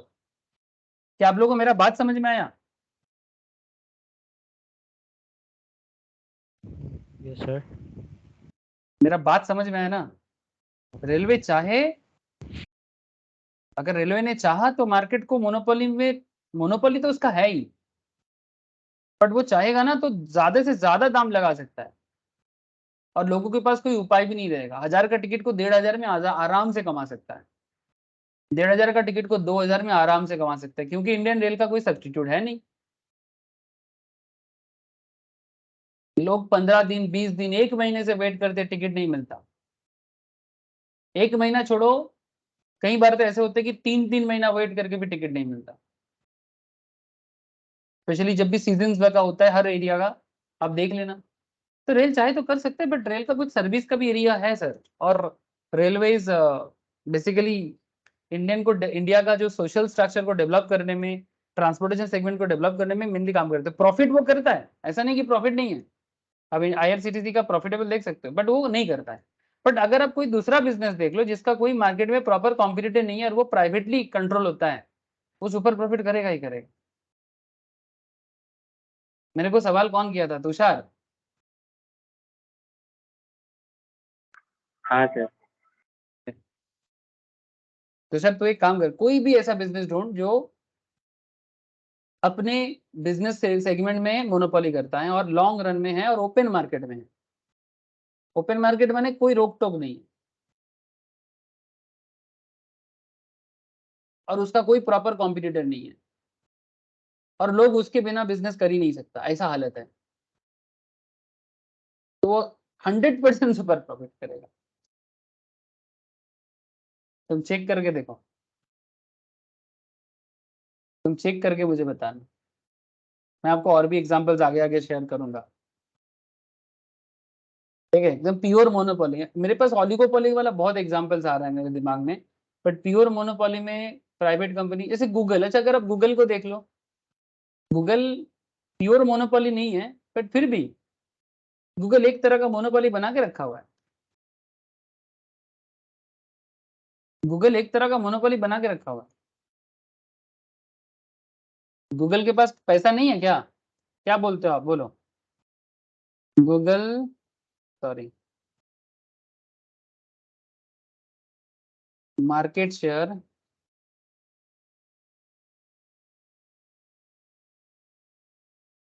In advertising.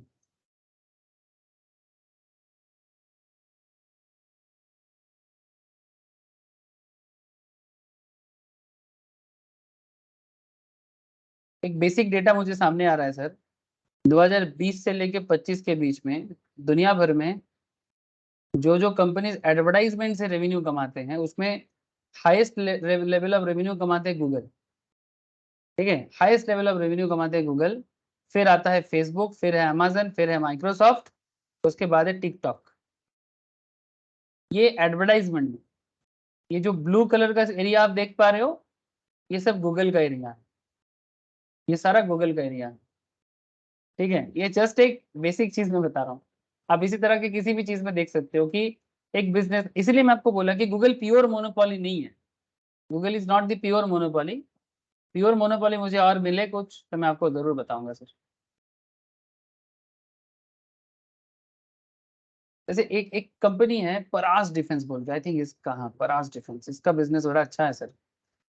परास डिफेंस, परास डिफेंस, इसके शेयर में एक टाइम पे एनालिसिस किया था मैंने 2017-18 के 19-20 के आसपास।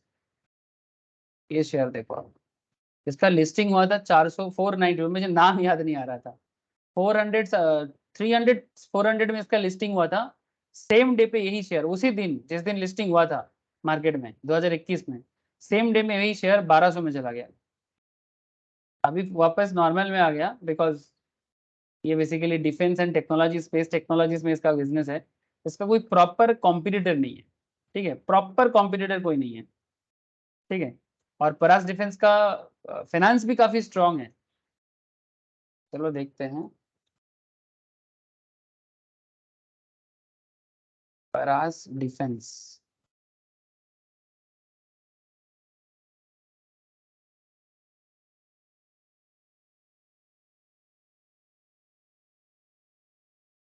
देखो सर, ये अभी इनिशियल लेवल में है। ठीक है, लेकिन आप देख सकते हो इसका रेवेन्यू देखो आप, 2023 में, 2023 में देखो आप, 2022 में देखो, हर साल इसका रेवेन्यू बढ़ रहा है।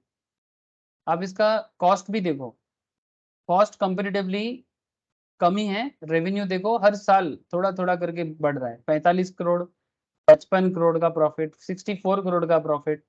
इसके बाद इसने इंटरेस्ट वगैरह भी दिया। ठीक है, फिर देखो पीबीटी देखो, 8 करोड़ का, सॉरी ये इंटरेस्ट है, पीबीटी देखो, profit before tax net income देखो, 15 करोड़ का, फिर 27 करोड़ का, इस बार है 36 करोड़ का। दिन में दिन बढ़ते जा रहा है, जितना समय जीतते जा रहा है। अब इसके बारे में बाद में रिसर्च कर सकते हो। ठीक है, ये भी एक तरह का मोनोपोली एस्टेब्लिश करके अपने फील्ड में बढ़ रहा है सर। और भी बहुत है, हमेशा ना नाम याद नहीं आता है, याद आ जाए तो बहुत अच्छा है। थोड़ा मेरा आजकल यार दस्त खराब हो गया सर। देखो, ग्राफिकल प्रेजेंटेशन भी क्लियर हुआ, यस ना, कि लॉन्ग रन में मोनोपोली बिजनेस एबनॉर्मल प्रॉफिट देते हैं। टिक गए तो एबनॉर्मल, नहीं टिक पाए तो लॉन्ग रन में, अगर आप टिकोगे तो तब आप ऑब्वियसली प्रॉफिट ही करोगे। अगर सोशल सर्विस भी साथ में है तो रेलवे जैसा प्रॉफिट करोगे, और अगर सोशल सर्विस साथ में नहीं है तो फिर ओपन मार्केट में सुपर प्रॉफिट करोगे। लॉस का तो कोई गुंजाइश नहीं है। मैंने आज तक तो मैं ऐसा बिजनेस नहीं देखा कि अगर आप मोनोपोली बना लिया और फिर आप लॉस में चले गए। लॉन्ग रन में, शॉर्ट रन में हो सकता है। तो मुझे इतना बता दो सर कि आपको मोनोपोली और monopoly related profitable graphical condition clear है? Yes sir. सर घर में जब ये ग्राफ को ड्रॉ करोगे ना, तो प्लीज थोड़ा सा कॉपी पेन यूज करके या पेन पेंसिल यूज करना, और अपना नोट खुद बना लीजिएगा, और मुझे दिखाना सर कि आप लोग नोट बना रहे हो बोल के। ठीक है, मैं मार्केट का चैप्टर वापस पढ़ाऊंगा, डोंट माइंड, हाँ डोंट वरी। अच्छा, प्राइस डिस्क्रिमिनेशन के बारे में मैंने आपको लास्ट दिन भी हल्का सा आइडिया दिया था कि सर मोनोपोली प्राइस डिस्क्रिमिनेट कर सकता है। मैंने बोलते हैं ना, जिसकी लाठी उसकी भैंस। तो मोनोपोली में क्या है, मार्केट मेरा, प्रोडक्ट मेरा, प्राइस भी मेरा, वही चूज करता है, मार्केट नहीं चूज करते हैं। कौन से दाम पे प्रोडक्ट बेचूंगा मार्केट नहीं डिसाइड करते, परफेक्ट कंपटीशन की तरह। मोनोपोली खुद डिसाइड करते हैं, फार्म डिसाइड करते हैं। ठीक है, वैसे बोलते हैं ना, मेरा मुर्गी मैं किधर से काटूं, जिधर से मर्जी काटूं। ठीक है, जिसकी लाठी उसकी भैंस, मेरा भैंस मेरा लाठी, मैं जहां मर्जी उसको लेके जाऊं। कहावत है, तो price discrimination occurs when a producer sells a specific commodity और service to different buyers at 2 और मोर डिफरेंट प्राइसेस। एक ही चीज अलग अलग लोगों को अलग अलग दाम पे, for reasons not associated with difference in cost. For example railways, same rail पे अलग अलग लोगों के लिए अलग अलग रेलवे का क्लास बना दिया है ना, किसी के लिए स्लीपर डब्बा, किसी के लिए थर्ड एसी, किसी के लिए फर्स्ट क्लास, किसी के लिए सेकंड क्लास, किसी के लिए जनरल डब्बा। डॉक्टर, एक ही काम के लिए डॉक्टर अलग अलग लोगों से अलग अलग फीस लेता है। लॉयर, एक ही केस के लिए, सिमिलर केस के लिए अलग अलग पार्टी से अलग अलग केस का दाम लेता है कि नहीं लेता। डॉक्टर को मैं फिर भी साइड कर सकता हूँ, लॉयर के बारे में क्या ख्याल है आप लोग?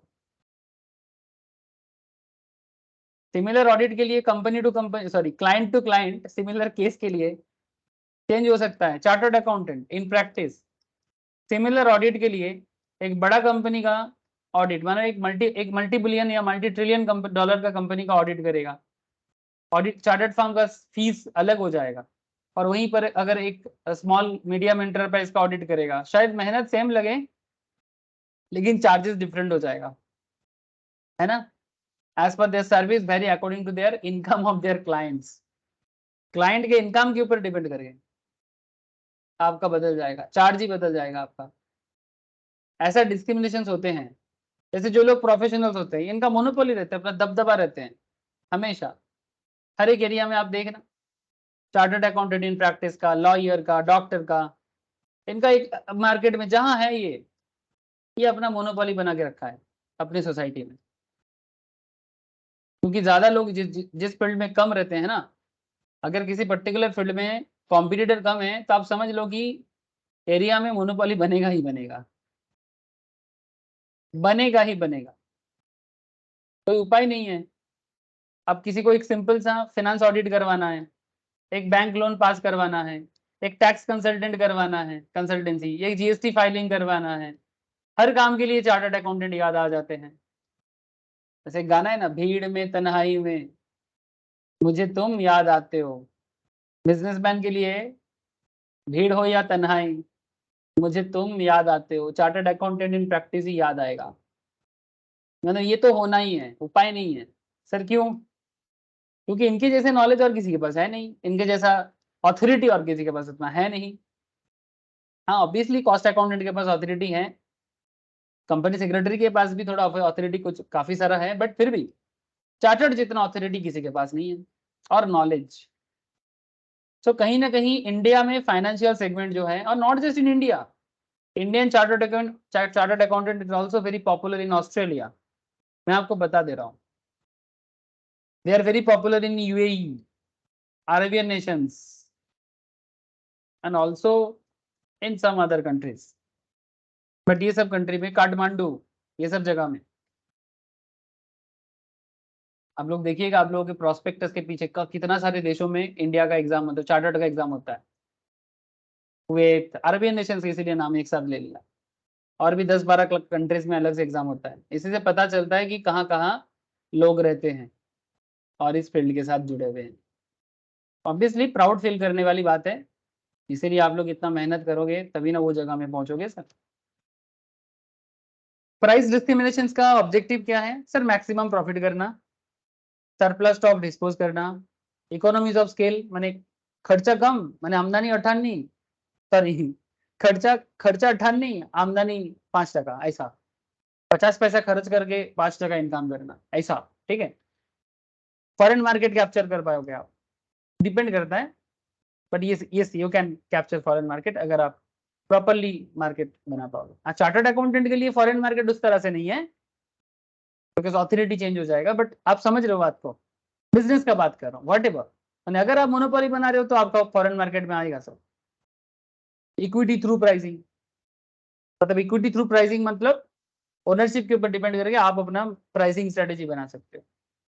Degree of price discrimination, professor Pigou, very famous economist, उन्होंने एक बात कहा, related the price discriminations with the consumer surplus enjoyed by the consumers in 3 ways. First degree of price discriminations, in this monopolist will fix price which will be take away an entire consumer surplus. माने monopoly business में एक चीज होते हैं कि consumer के लिए problem क्या होता है कि उनका कंज्यूमर का पूरा सरप्लस वो खा लेता है, बिकॉज उनको पता है कि कंज्यूमर को और कहीं जाने का जगह नहीं है।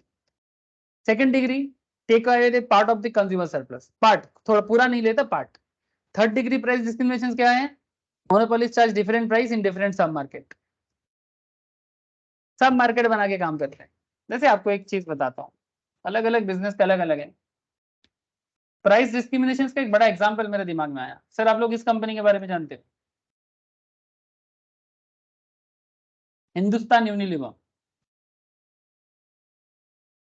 Not a pure monopoly, but एक बहुत सारी जगह में और बहुत सारे प्रोडक्ट में इनका दबदबा है सर।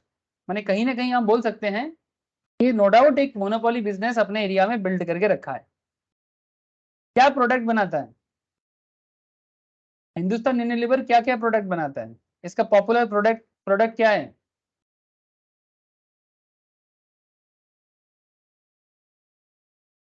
बता पाओगे सर? जैसे आपको मैं बताता हूँ, हिंदुस्तान यूनिलीवर प्रोडक्ट्स,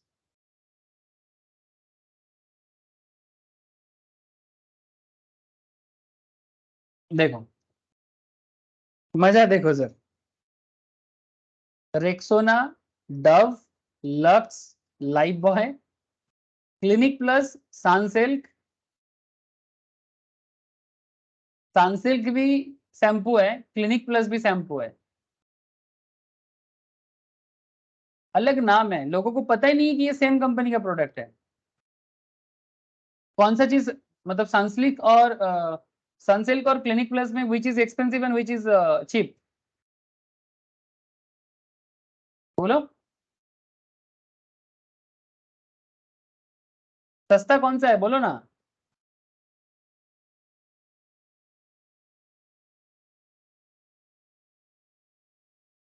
अगर आप मार्केट में जाके एक सनसिल्क का बॉटल खरीदोगे और एक क्लिनिक प्लस का, कौन सा महंगा पड़ेगा, कौन सा सस्ता पड़ेगा?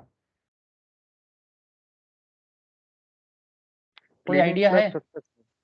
क्लिनिक प्लस सस्ता पड़ेगा, थैंक यू सर। सनसिल्क महंगा पड़ेगा, तो ये क्या हो गया? प्राइस डिस्क्रिमिनेशन हुआ कि नहीं हुआ?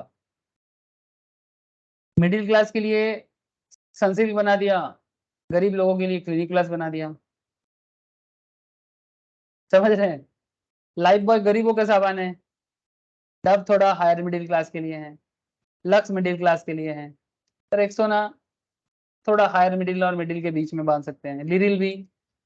अलग अलग ब्रांड बना के अलग अलग लोगों को कैप्चर कर लिया। सर्फ एक्सेल, और इसका एक दूसरा एक प्रोडक्ट है, यहाँ पर आपको नहीं दिख रहा है, सनलाइट बोल के भी एक ब्रांड होता है। हाँ सर, सनलाइट किसका है? आई थिंक ये भी सनलाइट डिटर्जेंट पाउडर, ये भी हिंदुस्तान यूनिलीवर का ही है, मुझे जितना याद आ रहा है सर। सनलाइट डिटर्जेंट कंपनी, हाँ यूनिलीवर, यूनिलीवर का है, oldest brand in India sunlight.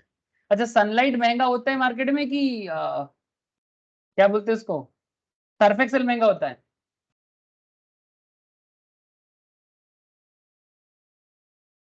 Surf Excel महंगा है कि सनलाइट महंगा है? दोनों ही सर्फ है।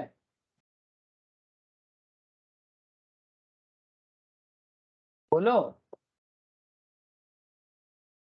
कौन एक्सपेंसिव है? सर्फ एक्सेल है शायद।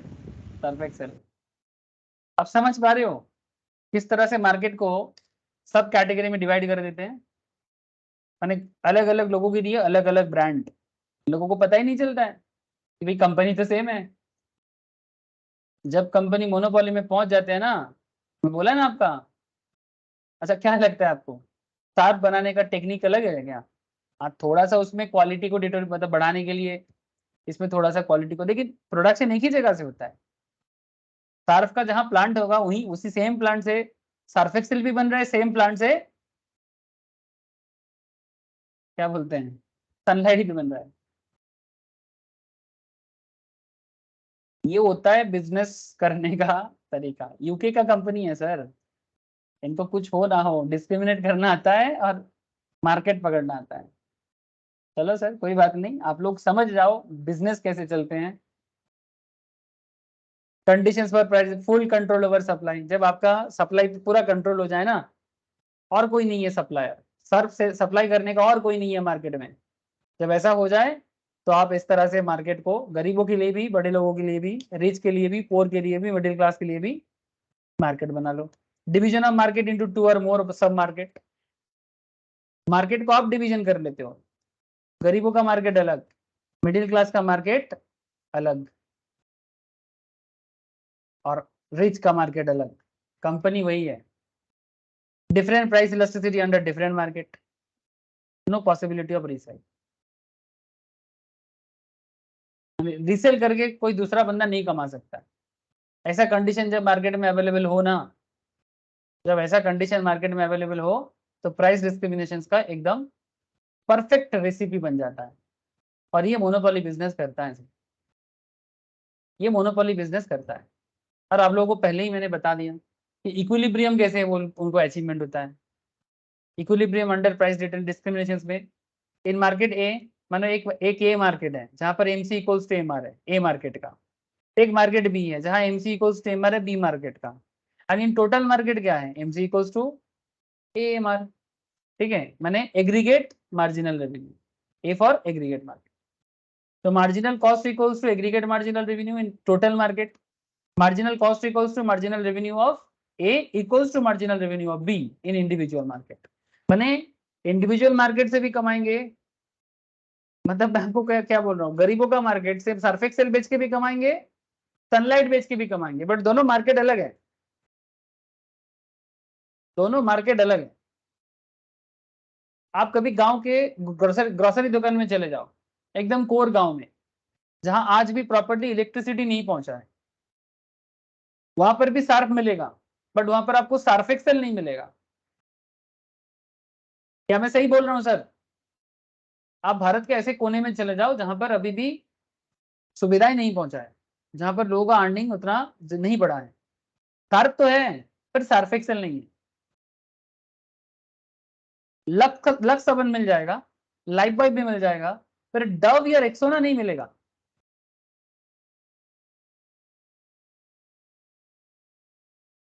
है ना? चाय भी मिलेगा बट सस्ता वाला चाय मिलेगा, ब्रुक बॉन्ड या लिप्टन नहीं सर, ये थोड़ा वैल्यूएशन है इसका, इसमें ब्रुक बॉन्ड आजकल थोड़ा सस्ता मार्केट बना रहा है, या लिप्टन पता नहीं मुझे उतना, मैं चाय तो टाटा का लेता हूँ नाम, जो भी हो, I hope you understand.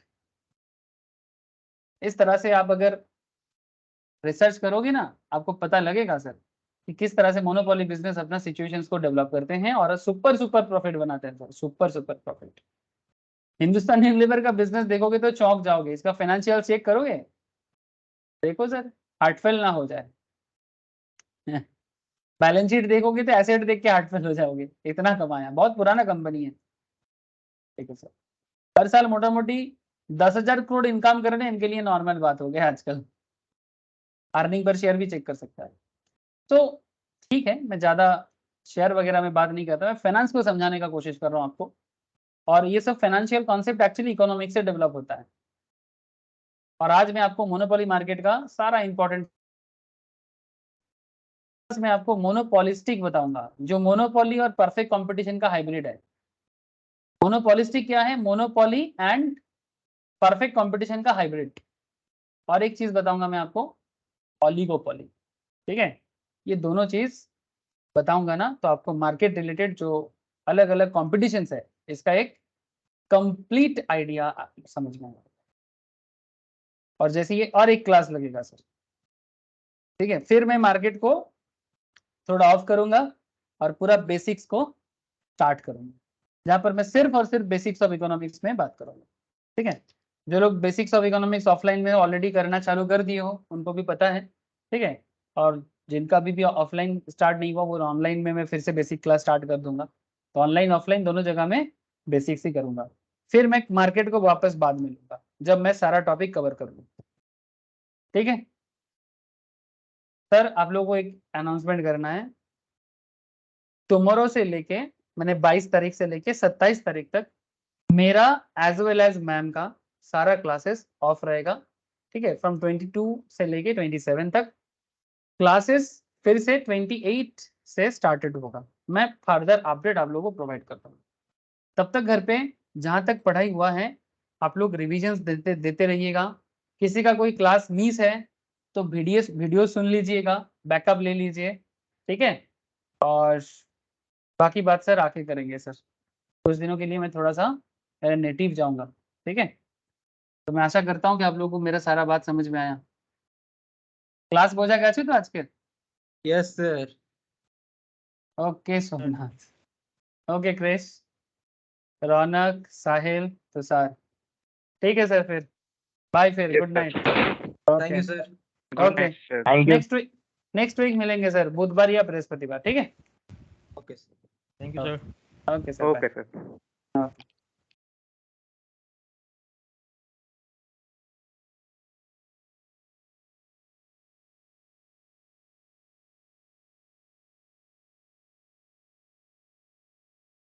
Chris কিছু বলবি?